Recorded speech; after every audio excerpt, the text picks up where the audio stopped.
Mesdames et messieurs, amis explorateurs, bonjour. Ravi de vous retrouver pour cette toute première sortie de votre capsule 5 minutes d'exploration. C'est votre espace de voyage, de découverte et d'apprentissage. Pour le numéro de ce jour, nous découvrirons l'haltérophilie. Qu'est-ce que c'est? Quels sont ses différents mouvements? Quel est son apport sur la santé et ses ouvertures dans le monde de l'emploi? Pour le savoir, restez scotchés. Une barre, des disques, un athlète nous font penser à l'haltérophilie, communément considérée comme le port des fers, conception que ne partage pas Junior Gadja, capitaine de l'équipe nationale d'haltérophilie du Cameroun. En plus simple, l'haltérophilie, selon le mot étymologique, c'est l'amour des haltères. Et l'haltérophilie, c'est un sport olympique qui consiste à lever les charges avec une certaine technique appropriée. Et en haltérophilie, on a deux mouvements pratiqués en compétition internationale, qui est l'arraché, le premier mouvement, et l'épaulé jeté, le deuxième mouvement. Ces deux mouvements peuvent paraître similaires, mais ont des points qui les différencient. Les prises sont plus larges à l'arraché et la barre va du sol directement pour le dessus de la tête. Alors, contrairement à l'épaulé jeté, le mouvement s'effectue avec transition. Donc, on a l'épaulé, la barre va du sol pour les clavicules. Donc, on réceptionne la barre au niveau de ces clavicules avec les épaules qui soutiennent. Et lorsqu'on se relève, on se positionne pour effectuer le jeté. Au-delà de la force, l'haltérophilie nécessite d'autres aptitudes. La technique est employée représente 80% de la pratique d'haltérophilie et la force vient à 20%.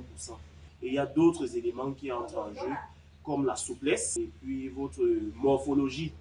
L'âge et le poids sont des critères très importants lors des compétitions. Déjà, nous avons les catégories d'âge et les catégories de poids du corps. Maintenant, au niveau des catégories d'âge, nous avons les catégories jeunes, juniors et seniors. Et la catégorie jeune, c'est de 12 ans à 17 ans. Junior, de 17 ans à 21 ans. Et les seniors, c'est de 21 ans et 35 ans. Parce qu'après 35 ans, nous sommes déjà dans la marge des masters. Maintenant, la catégorie des poids de corps. Avant, nous étions à 10 catégories. Aujourd'hui, nous sommes réduits à 8.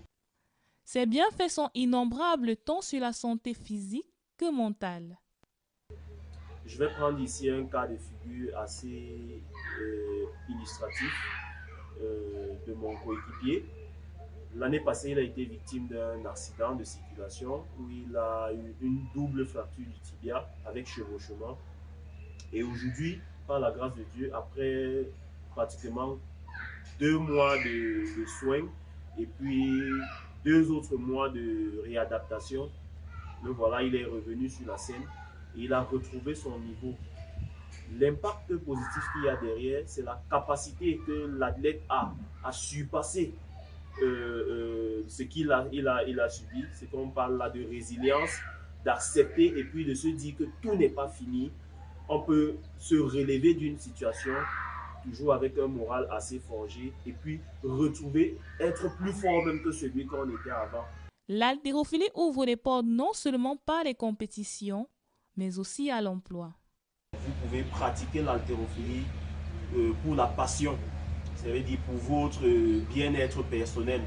Et cela peut déboucher en fonction par exemple de la morphologie que vous avez, que ça vous a permis de développer. Vous pouvez être pris par exemple pour un spot publicitaire par exemple, ou alors vous pouvez être engagé comme un bodyguard à l'aide en fait grâce à la pratique de l'haltérophilie. Après cet extrait très enrichissant, passons à présent au bonus du jour.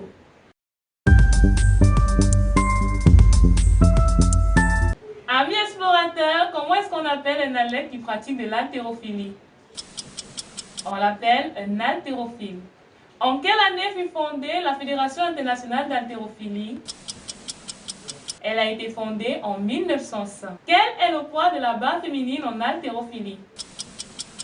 La barre féminine en haltérophilie pèse 15 kg. Mesdames et messieurs, c'est ici que s'achève le numéro de ce jour. Merci d'avoir été des nôtres. Donnons-nous rendez-vous la semaine prochaine avec le même plaisir, la même énergie et très certainement un nouveau thème à explorer. N'oubliez pas, celui qui explore découvre de nouveaux horizons. Bye bye!